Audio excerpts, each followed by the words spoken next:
Namaskar. Welcome to Integrating Spirituality and Organizational Leadership, celebrating 11 years of its existence webinar in the post-COVID era. We have the galaxy of speakers, panelists, and the esteemed organizers with us today. It gives an immense pleasure and heartily welcome to have with us Professor Sunita Singh Sengupta, founder and honorary director, ISOL Foundation India, and ISOL Global Foundation, who is addressing us with a welcome address. It gives immense honor to welcome Dr. J.L. Rana, Chairman, ISOL Foundation with us, Professor J.K. Mitra, Chairman, ISOL Research Foundation, and a heartily welcome to our esteemed panelists, Swami Sarvasananda, Minister in charge, Ramakrishna Vedanta Center, Buckinghamshire, United Kingdom, joined with Professor Bhuvan Unelkar, University of South Florida, United States of America, and we'll also be joined shortly with Ms. Suzanne Morgan, founder and president, Secret Space International, Chicago, United States of America. To begin with the proceedings, may I now invite for the welcome opening address Professor Sunita Singh Sengupta ji, founder and honorary convener for ISOL Foundation. Thank you, Dr. Siddharth. September 11 has been the annual day, Foundation Day for ISOL Foundation. We were registered on September 5, that's the Teachers' Day, but we chose to celebrate our annual day on September 11, which is where Swami Vivekananda gave the famous Chicago lecture. ISOL Foundation, exploring sustainability through spirituality. Just before we were going to start, I got the call that this tagline, exploring sustainability through spirituality, we got the trademark. ISOL Foundation and ISOL Global Foundation is a research-based management education initiative that draws insight from wisdom traditions to promote spirituality-based leadership and harmony to develop winning mind for gaining purpose-driven and principled managerial practices in organizations. ISOL Foundation draws inspiration from Trinity. Sri Ramakrishna, who said, as many views, so many paths. So we draw insights from wisdom tradition. Swami Vivekananda, ISOL sources its inspiration from Swami Vivekananda, who was one of the first Indians to promote Indian spiritual values to the industrial world. And Holy Mother, Ma Sharda, ISOL draws inspiration from Ma Sharda on women leadership. Since our inception, we were blessed to have the blessings of President Maharaj of Ramakrishna Mutt, and during our Chicago 2015 conference and 2018 conference and other conferences also, we were very closely working together with the Swamijis, and I take this opportunity to welcome Swami Sarvasananda ji for this panel discussion. It's a blessing. I take this opportunity to welcome Professor Bhuvan Unhelkar ji, who is a blessing to get acquainted. And I take this opportunity to welcome Susan Morgan, a very spiritual soul whom I met during the first Chicago conference in 2015 in Chicago, and who supported the cause a lot. ISOL Foundation is a group of institutes which falls within it, and ISOL Foundation and its ISOL Research Foundation, Global Foundation, and Academy of Value-Based Management registered in Canada in 2019. So we have been working relentlessly to follow our vision and mission. So this is the timeline of ISOL initiative. Journey started in 2002 when I was at IIM Calcutta, and as output of the first international conference on business social partnership beyond philanthropy, the insight came to talk about different kind of leadership, which is spirit-centric, which is connected to people, and that's how the journey started. In 2007, we did the first conference. 2009, ISOL Foundation India was registered. Then we have ISOL publication, separate wing of publication, which became operational in 2010. Then in 2010 itself, we got ISOL Research Foundation registered as a research wing of ISOL Foundation. 2012, Academy of Value-Based Management got functional, and only in 2019 in Canada, it was registered as a separate entity. 2012, Vedic Foundations of Indian Management, ISOL Center for Integral Healing, and ISOL Center for Consciousness Studies were operational. In 2013, we launched 2 biannual international journals. One is International Journal on Integrating Spirituality and Organizational Leadership. Another is International Journal on Vedic Foundation of Management. In 2015, on 11th September, in the Art Institute Fullerton Hall, we launched ISOL Global Foundation, which was registered on Guru Purnima, 31st July that year, and it was launched in 2015, 11th September. The same day, we launched ISOL Chicago Declaration to promote Indian culture, philosophy, and management in the soil of USA. ISOL social initiative started in 2019 in the form of social innovation and entrepreneurship, a special initiative for women empowerment.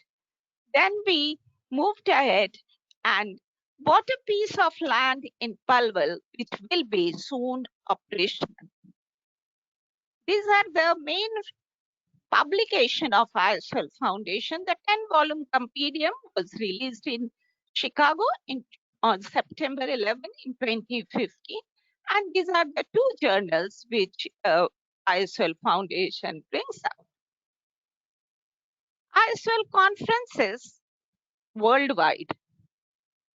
Spirituality for Global Economic Development during September 11 to 13, 2015 at Art Institute of Chicago. Global Climate Change and Ecosystem Management Insights from Wisdom Traditions, August 28 and 29, 2017, Ontario, Canada. World Congress on Vedic Foundations of Management Science, commemorating 125 years of Swami Vivekananda Chicago lecture, September 11 to 13, 2018 at the Oriental Institute, University of Chicago.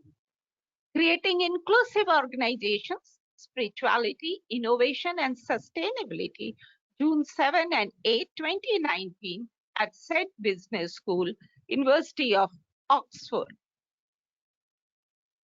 ISOL Foundation, in its own humble way, have been promoting a spirituality for better performance at 2 levels, at corporate level through ISOL strategic engagement with corporations for balancing business practices, sustainability and ethics, and at research level through awarding the research scholars and developing ISOL doctoral student consortium. So ISOL awards started from 2011. The first 2 categories of awards were ISOL Research Awards on Spirituality and Leadership, ISOL Organizational Leadership Award on Spirit and Entrepreneurship. Global Awards started in 2015 to promote spirituality globally. And here we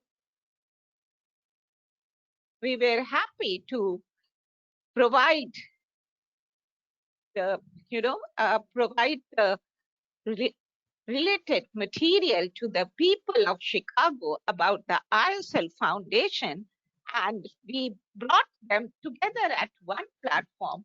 So we had ISL Organizational Leadership Award on Spirit and Entrepreneurship, ISL Research Award. We introduced the three Trinity Awards, and we were blessed to do that. Sri Ramakrishna Award for Universal Values, Swami Vivekananda Leadership Award, Swami Vivekananda Young Leadership Award, and Ma Sharda Women Leadership Award, amongst other awards on corporate social responsibility, ethics, good governance, etc. So ISOL 2018 awards, again the Trinity Awards were there. And then along with that, we had ISOL Award for Harmony and Peace. Susan Morgan was the awardee for Award on Harmony and Peace. She will be there shortly. ISOL Award for Corporate Social Responsibility. ISOL Award for Sustainable Development and Ecosystem Management. ISOL Women Empowerment Award, ISOL Community Program Award for Indigenous Knowledge, Culture, and Heritage. And these are our awardees at the Oriental Institute, University of Chicago, September 11, when the awards were conferred. Among all, we awarded Vandana Shiva, and we were blessed and humbly blessed to confer Shri Ramakrishna Award on Shri Ramakrishna Math, Nagpur, where Swami Vivekananda, along with his fellow disciples, took the first vow and renounced the world. So we were blessed to confer this on them. We awarded Ma Sharda Women Leadership Award on Amma from South, Mata Amrita Nandamai. So these were the blessings which we got through connecting with them. ISOL social initiative, we picked up a small village in Uttar Pradesh, and we started live generation activities there, and the livelihood activities were tailoring, and this was done by one of the donation from one of the board members of ISOL Foundation. It is an initiative for women empowerment. On March 15, we will be batteries.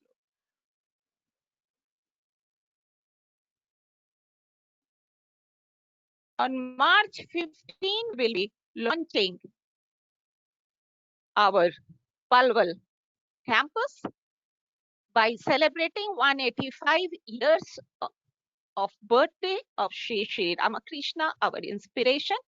And there the Center for Integral Healing will be launched to serve the people of that vicinity.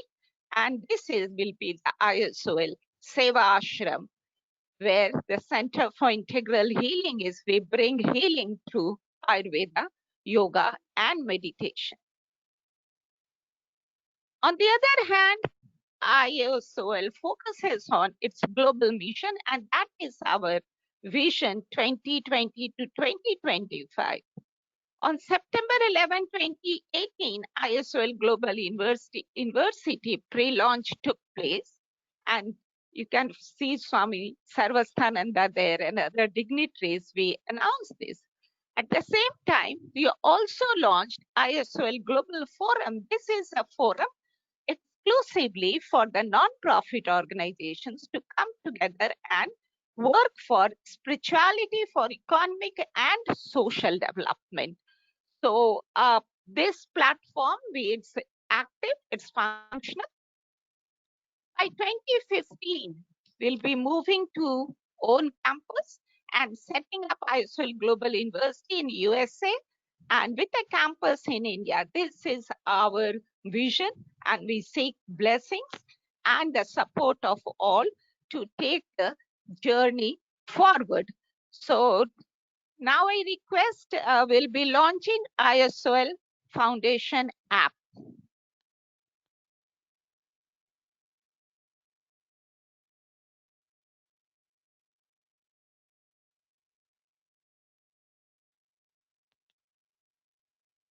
So today we are also launching ISOL Foundation app. Can we have quickly the video?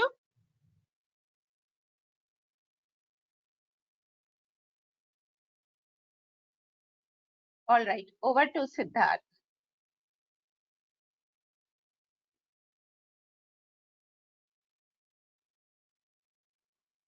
You're not, you're mute. You're mute. You're mute.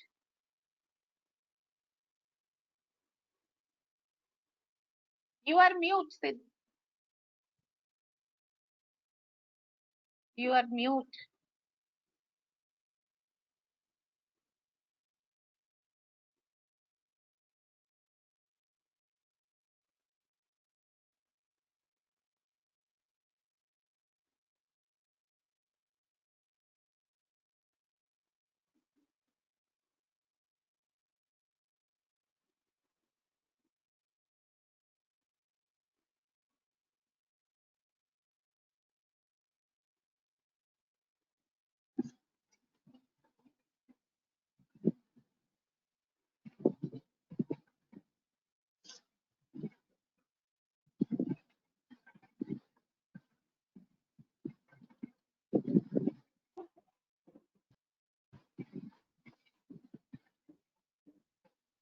Hello Amar ji, doctor Siddharth का आवाज नहीं आ रहा, mute कर रखे हो क्या? नहीं ma'am, unmute है। अच्छा, आवाज नहीं आ रही। Okay, yeah. Thank you so much, Professor Sunita Singh Sengupta ji, for the opening address, founder and honorary convener of ISOL Foundation on the 11th years of existence celebration, integrating spirituality and organizational leadership during the COVID and the post-COVID era. It gives an immense pleasure and honor to have with us Dr. J.L. Rena, Chairman, ISOL Foundation, for the welcome address. Namaskar to all the panelists, esteemed professor and Swamiji, and all those who will be listening now who have joined this webinar. It has been a journey from almost a scratch to the present matured status that we have, and we are organizing this 11th year of our existence just to register that even in difficult times, that is now, which is engulfed the whole world, we are not lagging behind. In fact, we were ably covered even during these times by News 10 in respect of certain issues, and we feel that the need for spirituality with or in organization setups is very, very essential now. We are at a threshold when new norms are getting set up because of world pandemic that has affected the whole mankind. ISOL, as Sunita has described, has had a very exciting journey and has gone from national to global level just to register this message of Trimurti, which I call the trio, Swami Ramakrishna, Swami Vivekananda, and Ma Sharda. They have been our guiding force all through. And I have firm belief that this guiding force will take us through even in these difficult times. those of you who have joined us all across the globe, several people would be interested and would have heard Sunita ji in terms of our travel log, you can call it. But the whole thing is that past is past.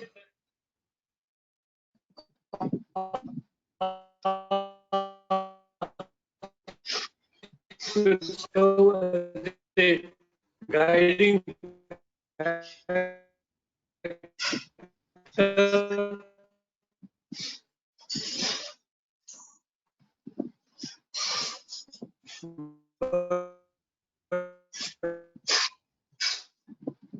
Okay.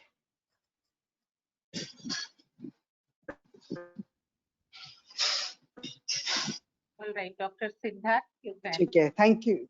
Thank you so much, Chairman ISOL Foundation, Dr. J. L. Rena, for the welcome address.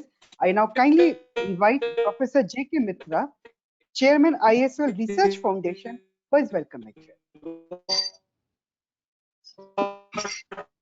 we are aiming at. And future, Namaste, everyone.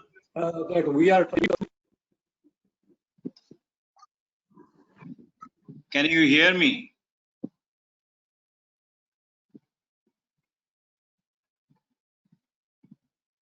Yes, we can hear you. Yes, sir.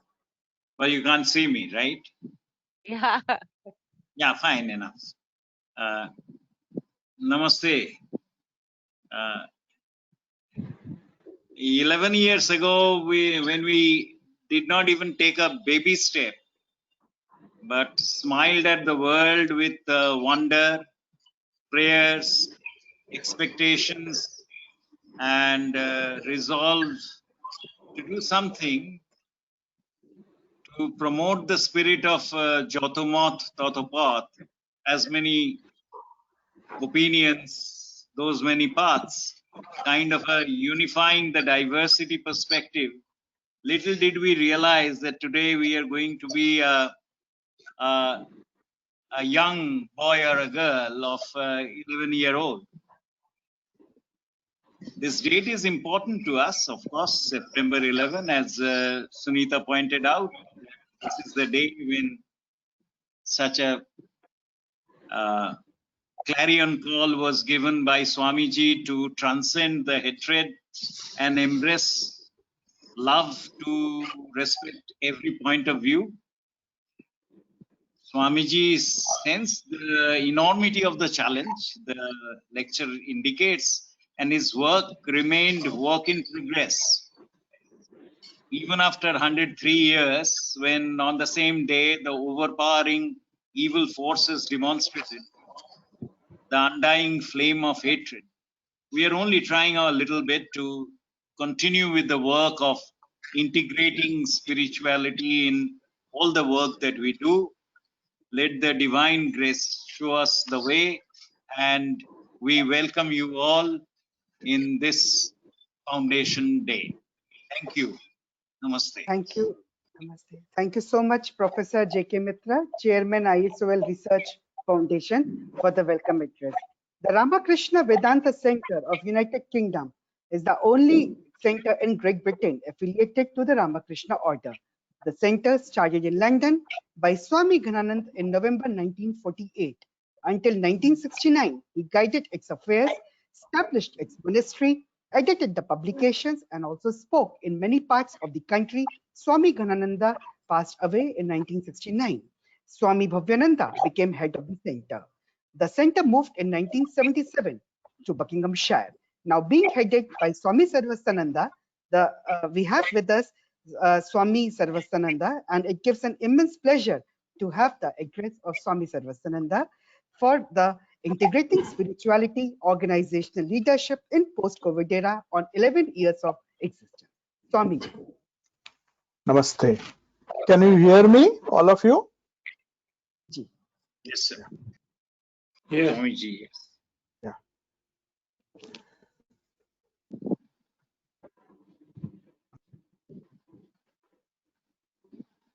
Ji, Swamiji. Just a minute.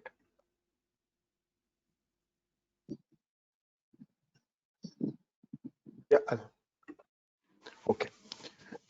Om Namah Shri Yatirajaya Vivekananda Suraye Satchit Sukha Swarupaya Swamine Tapaharine.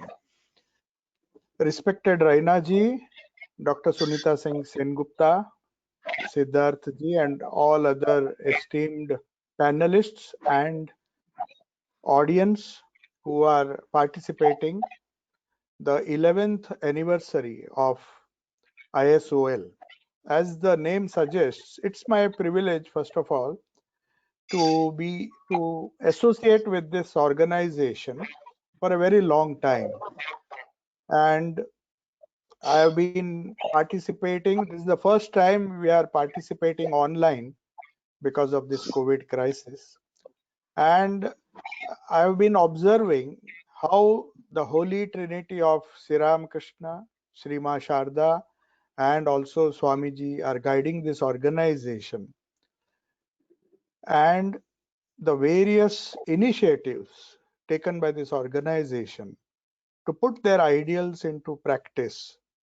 And as an organization, as the name of the organization suggests, to put ideas and convert them into a kind of organizational leadership, the spiritual ideals into to give a leadership which will help to organize, make a conscious institution and carry out those ideals which are inspired by the Holy Trinity. To put them into practice is a big challenge. People can speak about different ideas, the ideals, we can read, we can discuss, but when it comes to putting those ideals into practice, it's a big challenge. And that is exactly what this organization seeks to address, being organizational leadership in and spirituality as a motive force to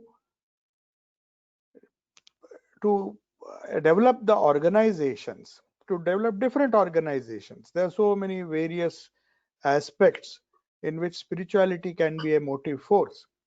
So taking inspiration from the organization started by Swami Vivekananda himself, the Ramakrishna mission, the Ramakrishna movement as a whole, I would consider everybody who is wedded to the ideals of Sri Ramakrishna, Sri Ma Sharda Devi and Swamiji, their universal ideals.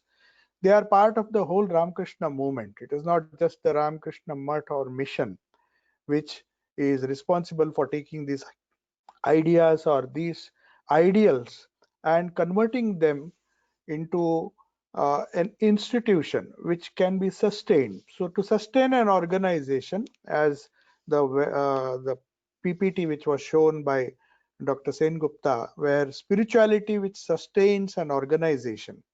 This is a fact which modern management is also accepting, especially modern organizational leadership cannot do without spirituality. So this is one thing which has been very clearly, which has been a motive with ISOL, and I'm sure they will, as they diversify and start different institutions or different uh, activities within this whole organization, these ideals, it will be a good demonstration to show how these ideals of the Holy Trinity are put into practice. Now, the basic fundamental idea which Swami Vivekananda also spoke, how to enable a kind of unity in the diversity we see in this world. That is a big challenge. There are so many diversities, so many diverse ideas, opinions, which result in clashes and very often uh, reduce our efficiency. So he gave a wonderful philosophy based on his master's great idea of serving God in man. So to make it a conscious institutionalized practice has many implications. One is that we have to serve people equally, irrespective of their dominations or their beliefs. That explains why ISOL Global was launched, and an effort has been made by Dr. Sengupta with so much. I mean, it's a great thing to organize these events in different parts of the world. Even to organize a simple event, it takes so much of effort. But that the idea that if we have to really follow the idea of serving God in man as propounded by Swami Vivekananda, Srima Sharda and Sri Ram Krishna, then we have to serve people equally. Try to see the unity amongst the diversity that is there in the world. There are many forces which encourage diversity, which encourage fanaticism and encourage exclusive approach to life. But this all-inclusive approach which the Holy Trinity shows that whatever be the belief or status of a person in society, instead of having a theocentric approach, God-centric approach to religion, Sri Ramakrishna tried to bring a human-centric approach to spirituality. A human being should be in the core of all our efforts to sustain our activity for the welfare of humanity. Because if we fight, it's a God-centered approach, and we will fight amongst our gods. One has a god, one has a particular faith, a certain section of people has a certain faith, and then that theocentric approach very often, though it was not intended by most of the religious founders, and the religion got a bad name because spirituality, which is the core of religion, became was not practiced. And these ideals, when everybody tries to propagate his or her own faith as the only path, then there is this clash. But ISOL tries to address, like all the other organizations, like the Ramakrishna Mutt and movement started by Swami Vivekananda did 125 years ago. He tried to emphasize this particular fact that there may be diversity, but we have to somehow seek humanity. And that if you consider people and try to serve them by seeing the divinity in every human being, and try to, more important, try to make that a philosophy for every institution, then as an institution, this sectarian or denominational approach, this exclusive approach will go and will become all inclusive, and then our activities and everything that we do becomes sustainable. This was a warning Swami Vivekananda gave 125 more than 125 127 years ago, when he explained this idea in the Parliament of Religions in Chicago. And he said all religions have to keep this in mind, that if we don't accept everybody, not just tolerate each other, if we don't accept everybody, then the world is going to suffer. I mean, it will not be sustainable. All our efforts cannot be sustainable if we are exclusive. It should include everybody, and that is what this ISOL, I believe, is trying to do in its own humble way. I'm very happy that uh, this time we could not, of course, meet any particular. Last time there was a very nice event in Chicago in on September 11th, and several awards to motivate people to practice the various ideals of Sri Ram Krishna, Srima Sharda Devi and Swamiji in different, especially women's empowerment, which was a subject or a topic which was very dear to Swami Vivekananda. In fact, Sister Nivedita, when he came to England, that is when he saw the women's empowerment movement going on in America and also in England and Europe. He wished that that same empowerment, not only in the secular side of life, but also spiritual empowerment, which would make this women's empowerment complete.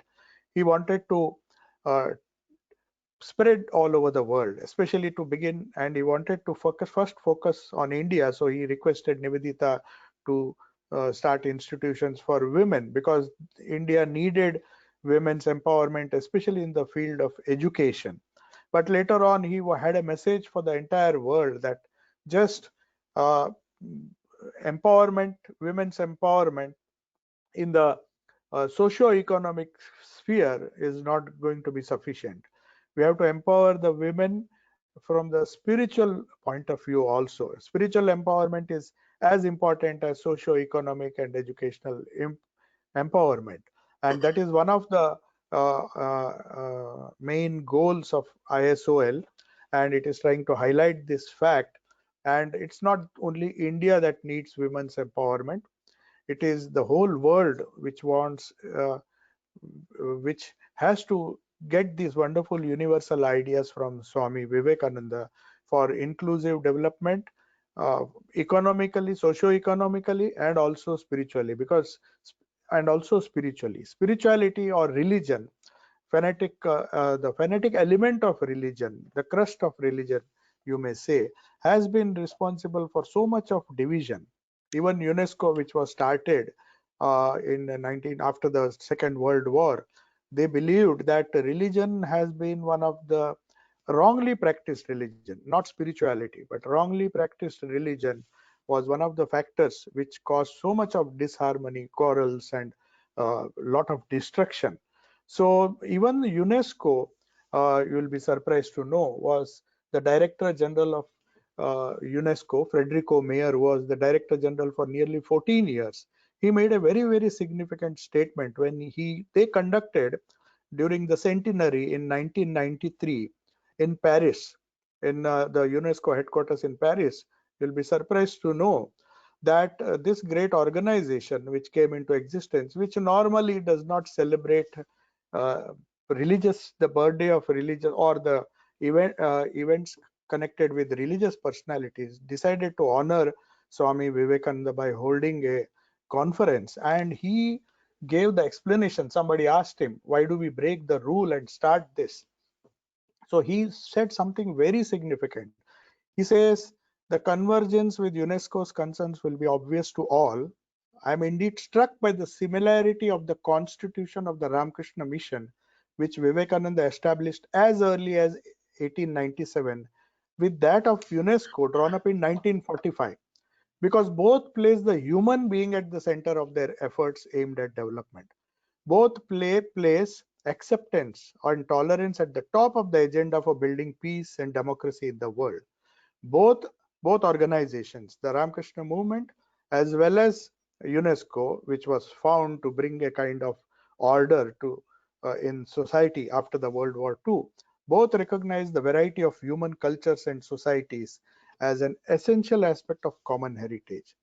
The world today, post-COVID, will see there is going through a challenging period of transition. We are seeing many evils like racism, interethnic and religious conflict returning back to society with renewed force. It is partly due to the socio-economic conditions also. It's not just religious. People tend to blame religion. So this is the reason why spirituality has to be strengthened. Not the religious dogmatic ideas of religion, but the core of all religions, which is spirituality, which ISOL is trying to do in its own humble way. So all of us have to come together in the name of Sri Ramakrishna, Swami Vivekananda, and Sri Ma Sharda Devi, who were like inspiring, who inspired the entire world. The Ramakrishna movement, started by Swamiji, was started with this idea that these ideas should percolate all over the world, and we should try with renewed strength to assert unity in spite of all the problems that we are facing in this diverse situation which we are finding now. The diversity can be socio-economic, the diversity can be because of religion, there is disparity in income, the gap between the poor and the rich, it's increasing.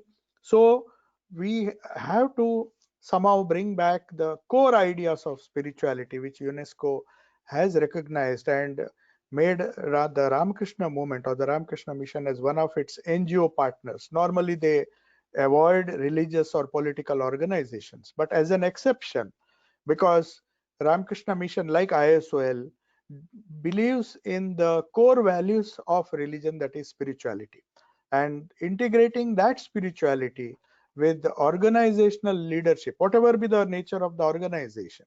It can be a political organization, it can be a business organization, it can be social organization, but all organizations need this kind of leadership which is based on the spiritual heritage, which recognizes the unity among the diversity which we see, and that is the only solution in this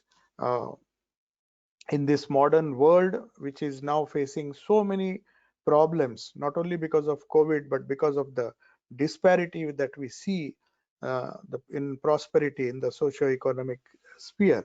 So once again, I congratulate Dr. Sunita Singh Sengupta, Raina ji, and all the other panelists who have taken their time off to participate and celebrate this wonderful, momentous occasion, 11 September. It's a uh, very famous day. The Chicago Parliament was held 127 years ago, and it's heartening to know that even ISOL celebrates this annual event uh, on different parts of the world. This time though we are in different parts of the world, we have been united on this digital platform, and I hope this thing is going to stay with us. So we'll have to get used with this kind of digital. In a way, it's good because you don't have to travel. It's less expensive also. You know how difficult it was to conduct a live event. So anyway, I highly commend this effort of ISOL and wish them all success in the future. And I invoke the blessings of Sri Ram Krishna, Sri Ma Sharda Devi, and Swami Vivekananda, so that this organization gains more and more strength. Namaste. Uh, Thank you, Swamiji, Minister in Charge, Ramakrishna Vedanta Center, Buckinghamshire, United Kingdom, for the insightful address. It's an immense honor to have with us Ms. Suzanne Morgan, founder and president, Secret Space International, Chicago, United States of America. Heartily welcome, ma'am, to the ISOL Foundation Day. We are celebrating 11 years of our existence today. Yeah. Now, thank you so much, ma'am. Before we start again, to our esteemed panelists, are one of the most esteemed panelists, Professor Bhuvan Onilkar, BE, MD, BA, MSc, PhD, FACS, and what else not, is an accomplished IT professional and professor of the IT at University of South Florida. Sarasota-led faculty, he is also founding and consultant at the Method Science and the co-founder director at Platifi. He has mastery in business analytics and requirement modeling, software engineering, big data strategies, agile processes, mobile business, and green IT. It gives immense honor to have with us and for the audience, panelist Professor Bhuvan Onilkar for his address. Thank you, and namaste to everyone, and especially Sunita ma'am for inviting me, and Swamiji, Swami Sarveshtanandji, pranam to you, sir. In fact, I would like to start on a very somber note. Yesterday, Swami Varishtanandji, who was the head of the entire hospital at the mission in Varanasi, left us. Swami Varishtanandji and I are childhood school friends from Shreyas Vidyalay in Vadodara. And I had the great fortune of visiting Ramakrishna Mission in Varanasi in 2017 and then last year in 2019. So when this news came yesterday, I was grieving, and perhaps it is the right forum here with Senior Swamiji to pray for peace. Swami Varishtanandji was always at peace. It's I who needs more peace. Also, I have the fortune of visiting Chicago and to, putting my head down on that very stage where the great Swami delivered his first address. And as a school-going kid, I had to learn the speech that Swamiji gave. And now as a grown-up in the last few years, when I actually visited the place where he delivered his address, starting incidentally with Sisters and Brothers of America, I was very overwhelmed. And thirdly, I would also remember the fact that 9/11 in America represents a very somber event, and I wish and pray that it never happens. Now, the discussion today is related to organizational leadership and spirituality. I'm a professor of information technology in University of South Florida.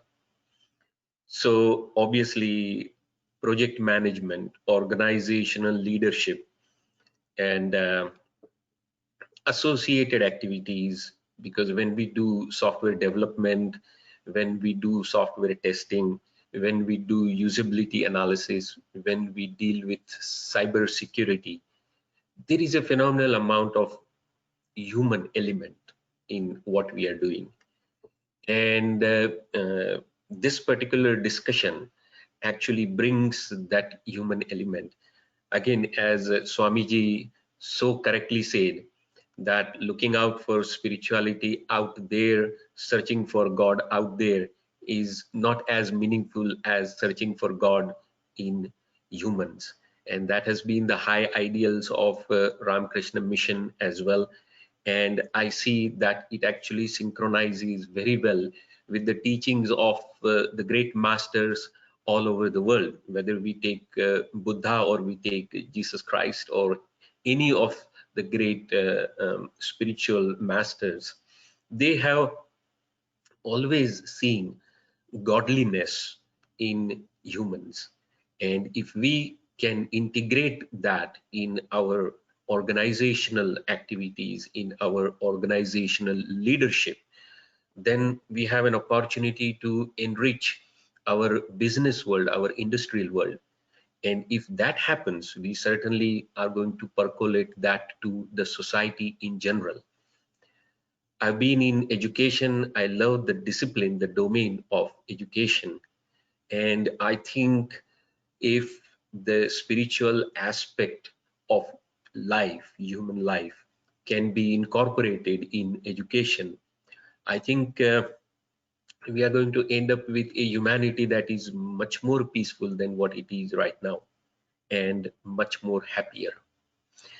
So when we look at organizational leadership, where did the whole concept, the modern concept, come about? And there was a man called Frederick Taylor, who during the Industrial Revolution came up with the concept of work breakdown structure, or WBS.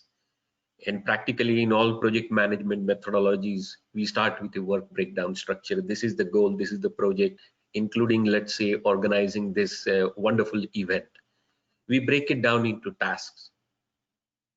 Then we assign the tasks to people. We train the people, and then they continue to do the same task again and again and again. The thinking of Taylor was that if a person is made to do the same task again and again, he or she will become so super efficient that they can do it even in their sleep. It worked, but it dehumanized humans. If I am an expert in tightening the nuts on the front wheels of a car for 20 years, 30 years, I'm going to tighten the nuts on the front wheel of the car, leaving no opportunity for anything creative. And I am actually a original Tata employee, 1982 to 86. I used to work for Telco, which is now Tata Motors in Pune. And I do remember how well the entire organization was organized around the concept of leadership that was non-hierarchical. In fact, the amount of freedom that we had as telco employees, I have never experienced that anywhere else. And it was putting a boundary around us and then letting us do whatever we wanted to do. And if I look at some of the schools that are in my heart, like Rabindranath's Shantiniketan, he encouraged school-going children to sit in the garden for half an hour do nothing or an hour. And he said, I don't mind if they just look at the squirrels, but I want them to simply be doing nothing. If we look at J. Krishnamurti and his Rishi Valley, again, there has been an effort made to be effortless. It sounds contradictory, but it is not. In fact, integrating spirituality also to me sounds contradictory, but it is not. And the reason why it sounds contradictory is because how can there be anything other than spirituality? In fact, I might say it's like gravity. It's a universal existential phenomena. The only difference perhaps is that some people have managed to polish it and it shines, and in other cases it's covered and therefore remains deep down. But otherwise, spirituality is existential. I cannot exist without a spirit. Now, if that need can be brought out in the leadership, then we have an opportunity for a different industry and a different society. So again, I mentioned I'm an IT professor, and over the last 15 to 20 years, there has been a movement against setting goals and achieving them. Professor Ross Jeffrey and Michael Lawrence had written a book called Peopleware, in which they have outlined an experiment they did, in which they had 4 groups of projects. One where the estimates are made by the manager, another where the estimate is made by the staff, the developers, and so on. But there was one group where no estimates were made, and they discovered at the end of their experiment that the group of projects where no estimates were made had actually finished before time, and the people were less tired in those projects. So that gives us some door, some opening into thinking how we can bring spirituality to organizational leadership. The other movement is agile movement, and agility is actually it promotes 4 concepts: trust, honesty, simplicity, and courage. And there is an agile manifesto published in around 2001, which highlights how to give importance to individuals rather than to goals and to work breakdown structure.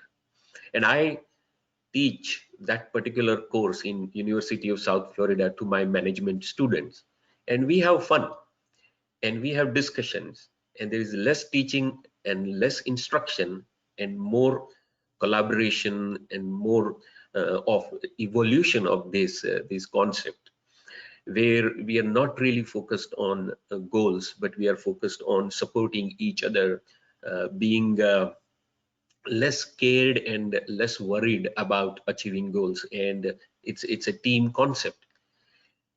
Now, the question asked is, how can we have a concept like this in a highly competitive world? I mean, the whole business world, the whole industrial world, whether we take IT or whether we take manufacturing cars or manufacturing Rafale jet fighter planes, it's competitive. And that competition, the symbol of that competition is the stock market.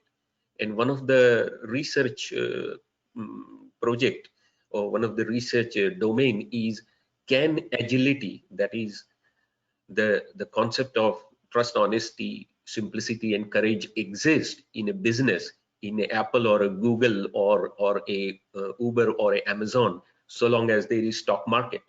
It's a philosophical question. It's a question that needs much more discussion than we have time for.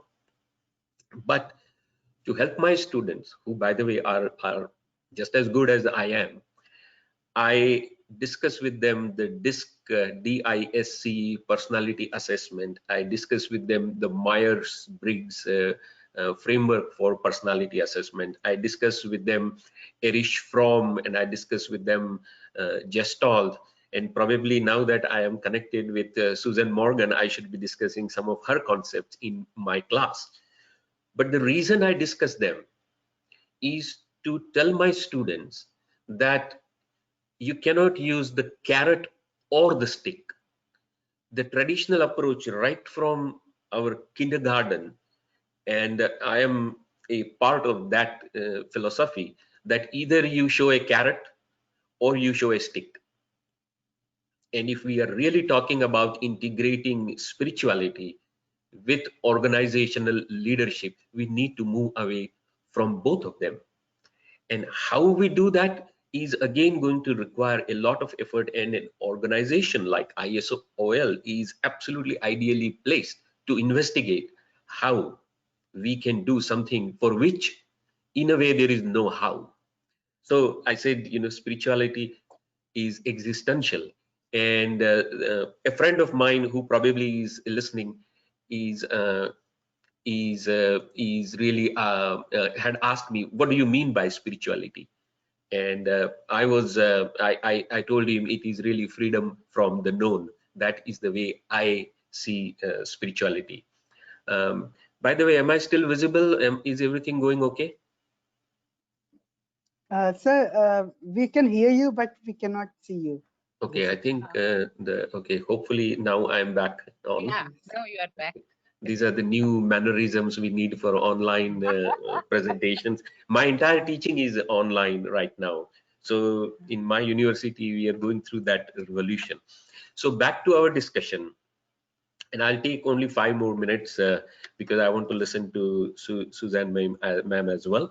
But leadership is moving towards facilitation rather than direction.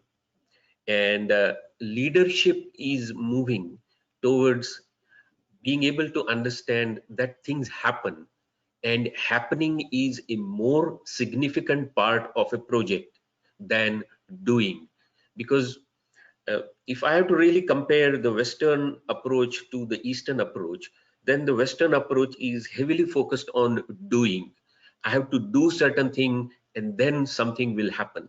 Nothing will happen without doing. Whereas the Eastern approach is actually heavily focused on happening. And when we discuss that in the Western mind, we tend to think that that's laziness, and therefore we shun away from happening. But no, I disagree. I know that so much is happening, and it is important for a good leader to let that happen, to channelize those energies so that they flourish in the best possible way. So that's my take on how spirituality can play a role in organizational leadership. I briefly mentioned about Freedom from the Known, which is one of my favorite books. In fact, I am carrying it with me even now. It's a summary of J. Krishnamurti, and that's the best definition I can get of spirituality. When I am free from not only the mundane tasks, but also from the onus of knowing things before I can do anything, which can be very easily misunderstood. I'm not saying that you need to fly a airplane without learning the skills, but the burden we place on especially school going children of knowledge leaves them with no opportunity to explore this beautiful spiritual dimension. I will conclude with sort of another friend of mine who actually was a Kabir saint and who also passed away a few years back. He used to tell me a story. He says, Bhuvan, using spirituality in a industrial setting, he would tell this story that there was a beggar and his son, and he used to go out begging in a begging bowl, and someone, instead of putting in a rupee or a dollar, put a lottery ticket in the begging bowl. So the son asked his father, what happens now? He says, well, if we win this lottery, we are going to buy a car. So the son looks at his father and says, oh, so then we can go out begging in our car. And that was the example that Padmanabh Sahib used to give. And he would say, if we have that spiritual spark happening in us, and we are then trying to use it to compete in the market, or to shorten the time or to increase the profit or to do all of these things. It is literally like going begging in a car. If you have a car, you can relax and stop begging. So with that, I will say this small prayer for the benefit of all of us, because we are in the middle of pandemic. I will not be pronouncing it correctly, but I hope Swamiji forgives me. Sarve bhavantu sukhinah, sarve santu niramaya, sarve bhadrani paschantu, ma kaschid dukkha bhavet, which is roughly translating to I wish and pray for the safety of all of you. May all of us be free from any diseases and any sadness. And that's the universal prayer. Once again, Sunita ma'am, thanks for inviting, and ISOL Foundation, my best wishes to you. Dr. Gupta sir, thanks for monitoring us all, and to all my panelists and all the wonderful audience. Thank you. Namaste. Hari Om. Thank you so much, Professor Bhuvan Unilkar, for his address from University of South Florida.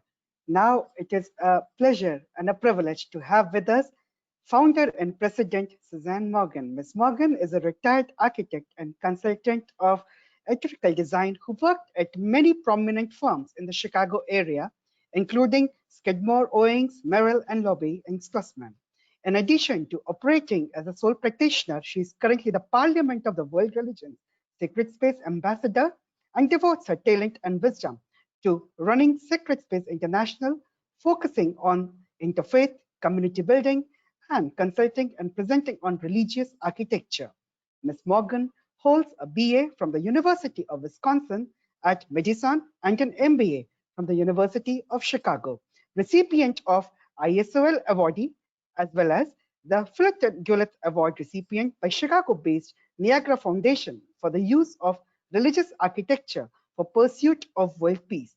It is an immense honor, pleasure to have with us founder and president Suzanne Morgan, Sacred Space International, to be with us for her address. Welcome, ma'am. Thank you so much. And thank you, Sunita, for inviting me. I have enjoyed, I had the wrong time, but anyway, that's why I'm late. But I've learned so much from what I've already heard from Swami and Professor. So my talk will be very simple, but I hope it will add something of value. So I'll talk about faith, spirituality, and harmony. And first of all, I go to the dictionary. Faith is complete trust or confidence in someone or a something. Another one is faith is a strong belief in God or in doctrines of a religion based on a spiritual apprehension rather than proof. I would say faith is reinforced through the many religions that have been formed around the world throughout the history of human existence. The oldest religion, as we consider it, Hinduism, which, as you all know, began as a way of life in India before there were any other religions. With its early beginnings, Hinduism became a religion with doctrines and boundaries because other religions came into being and they had to identify themselves as a separate entity. This also happened in Western religions, with Abraham being the founder of the Western religions, basically the three monotheistic faiths. Abraham was born in Ur of Mesopotamia, which is part of the East, and was guided by God to go to Jerusalem, where he was told to create these three new religions to the one God, which are known as Judaism, Christianity, and Islam. So actually the Western religions came out of the East. Spirituality, from the dictionary, is described as the boundaryless dimension of human experience, which is kind of what you were talking about. Free of institutional structures and hierarchy, it's about what motivates us at the deepest level. It's the active ingredient of the major world religions. not about religion, but it's the foundation at the heart of all organized religions. So I, as a Westerner, am learning to see spirituality.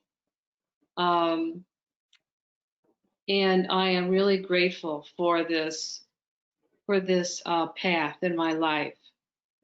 And I have become aware of indigenous and native peoples in our country that have been treated poorly and disregarded.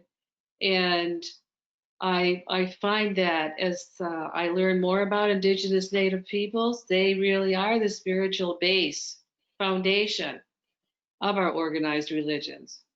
And when many people say to me, well, I don't believe in organized religion, but I'm spiritual, I'm thinking, how can this be different?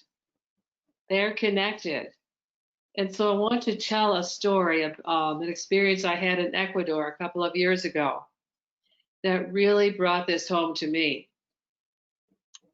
Well, I have some good friends that moved to Ecuador and bought a farm. He was a farmer, and she's a spiritual director kind of person. Well, shortly after they bought this farm from an older woman who could not take care of it anymore, and they thought they were just helping her out. Shortly after this, some of the Kogi tribe from Colombia visited the farm and told them that they were on sacred ground. Well, for Susan, she was really excited about this. And the Kogis then said they wanted to build a spirit house on the property. So my friends agreed. And when it came time for the consecration of the spirit house, I was invited to come for the ceremony. I would not have missed this for anything. The spirit house was framed in, it was a wood construction with no solid filling, so you could see through it in many directions. And, but it was time for the consecration of this structure. So there were about 35 participants who were staff members, a group that I'm a part of, and from different parts of the world. So we all gathered around the outside of this house, and we're connected by touching elbows. And we were able to make that entire circle around by touching each other. And then we were led to circumambulate the structure in a counterclockwise direction several times around the outside. And then invited to go inside and stand around in a circle inside the structure. It's an 8-sided structure, and we entered on the east opening. So there were actually members of 4 tribes there for this consecration. A couple of them from Peru and then from Colombia. So they carried out the ceremony that consisted of lighting a pile of twigs that was piled in the center of the space, and there was actually a hole in the top so that the fire could go out that way. So we were told that this was to be an eternal fire, and it had to be tended 24 hours a day. So the Kogi leader asked my friend's husband if, not asked, but said he was going to be the person in charge of this. And he said, wait a minute, I didn't ask for that. I need some help. So the Kogi leader said, well, this whole group, he engaged the entire group to commit to keep this fire going all the time, 24 hours a day. So I'm actually part of this group now, even though I haven't been there since. But anyway, I understand that it is still going. So these were some of the things that took place in the ceremony that I was a part of. And okay, when I woke up the next morning and reflected upon this ceremony, it occurred to me that these practices that we did together were not completely foreign to me. In fact, 3 parts of the ceremony were amazingly familiar. As I've studied the architecture of the world's religions, and especially the rituals and architecture of these religions, I noticed a few things that were in common. One of them is circumambulation. You probably know what circumambulation is. Walking around an important thing. So we have it not only, I could not believe that these people did it because I didn't know it came from there. But anyway, many religions have circumambulation in their rituals, including in the Christian faith. Orthodox Christianity does this, Islam, Buddhism, to name a few. The orientation of the house was based on the cardinal directions of north, south, east, and west. And we also see this in many organized religions. The Mayan pyramids, the Egyptian pyramids, Buddhist temples. And thirdly, the eternal fire is also seen in many religions. For example, the Catholic Church, Zoroastrianism, and Judaism all have a eternal fire, as I'm sure other religions do as well. Well, so, I mean, it just hit me that I saw the connection between Native peoples and our organized religions. These things came from, all of our organized religions came from this spiritual foundation set by our Native peoples, our indigenous peoples. And we have completely forgotten about that. And not just paid attention at all, but damaged these people. So our religions would not have even taken place if it were not for the original peoples. We are not so different after all. In fact, we are forever bonded, and we need to notice this. We need to notice this today and respect where we came from and appreciate it. So what is harmony? Harmony, the dictionary says, is a pleasing arrangement of parts, congruence, agreement, accord. So is not harmony embedded in the context of our religious roots that we all share? And if we notice that, if we just notice that and pay attention to the connection between our spiritual roots and our organized religions, we would be in a much better place than we are now. That's it. Thank you. Thank you so much. Thank you so much, ma'am. It's for the insightful lecture as well as for the an audience address on the ISOL's Foundation Day, 11 years of existence. Thank you so much. And so we had with us founder and president, Secretspace International, Chicago, United States of America, Suzanne Morgan with us. And now I would like to invite, yes. And now I would like to invite Professor Sunita Singh Sengupta ji for the vote of thanks.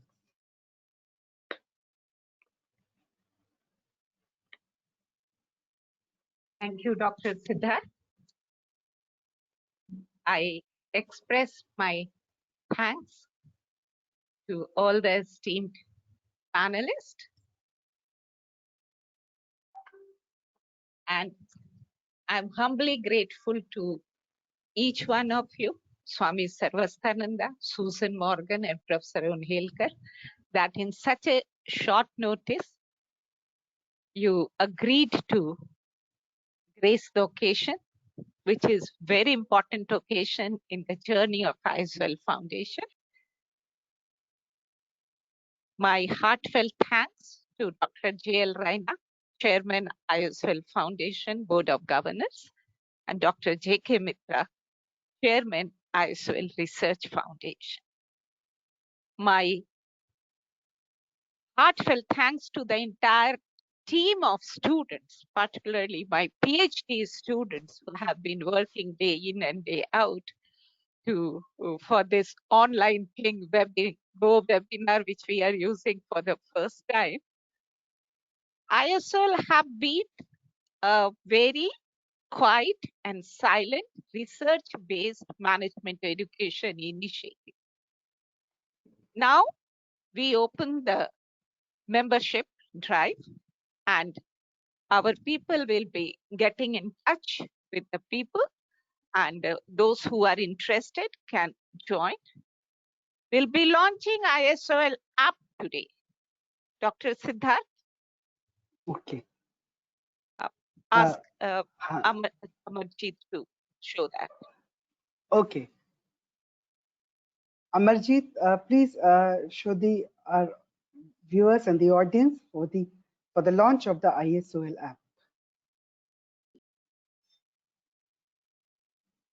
Good evening to all. On the behalf of ISOL Foundation, we are going to launch a mobile app.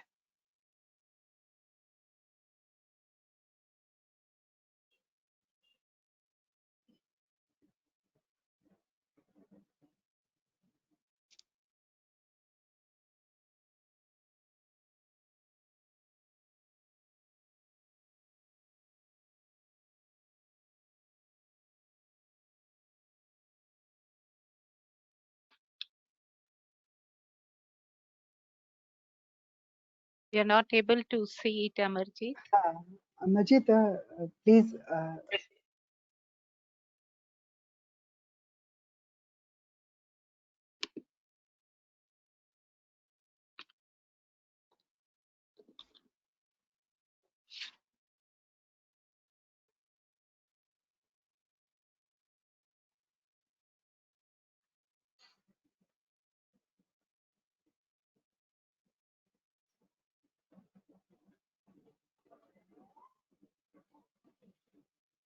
Is it visible? Your screen is visible. Yes. Okay. For the app. Screen is visible, please.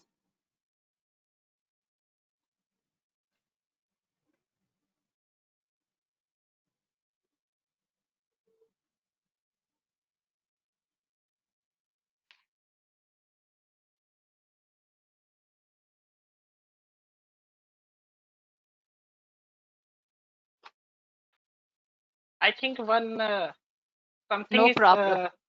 No problem. not going to open. No problem. No It problem. could be a So we officially launched the ISOL app today. ISOL publication site is on, and Amarjit, jara foundation ka site khol do. I'll take just 2 minutes to quickly show that. Is it visible, ma'am? Yes. Yes. Show the ISOL publication. Go to publication.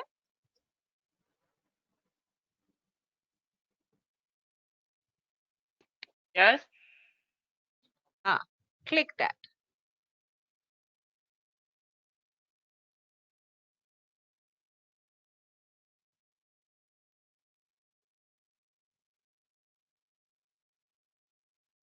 Yeah. This is the publication site which just got active, and we bring out 2 journals and other volumes also, and we'll be making efforts how to improve the quality of the journal so that it is listed in ABDC journal. So now you can minimize your screen. So once again, thank you all, and my sincere thanks to Dr. Siddharth Gupta, who is ISOL Board Member and also my student and a faculty at Faculty of Management Studies, University of Delhi, who agreed to do the moderation for this panel discussion. I'm very, very grateful to each and all of you. I would like Dr. Raina to say the last words and then we wind.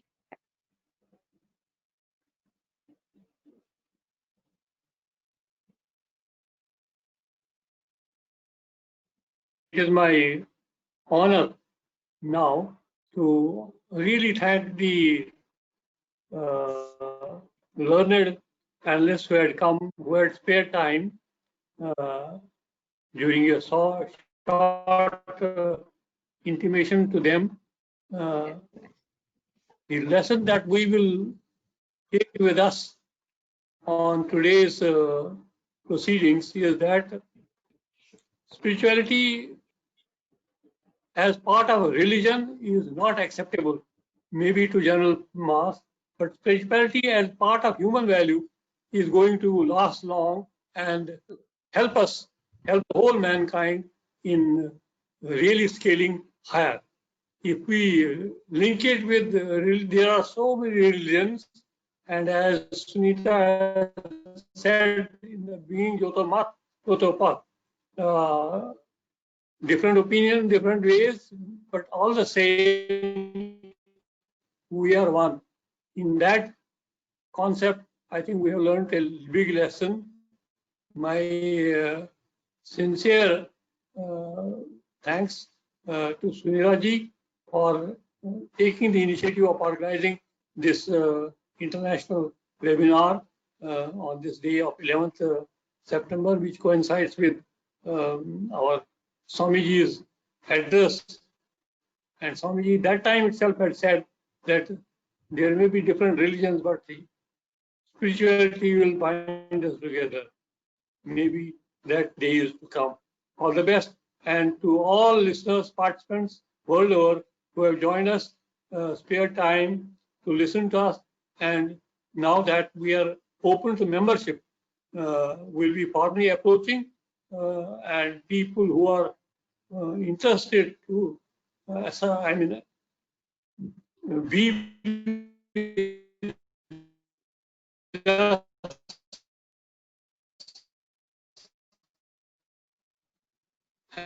and take interest in our activities, we will be most welcome, most happy to welcome them all to this. Thank you once again. Thank you. Thank you. All the best. Thank you, one and all. Thank you. Thank you. Thank you. Thanks to all. Thank you, Swamiji. Thanks. Namaste. Thank you, Professor Util. Dr. Siddharth.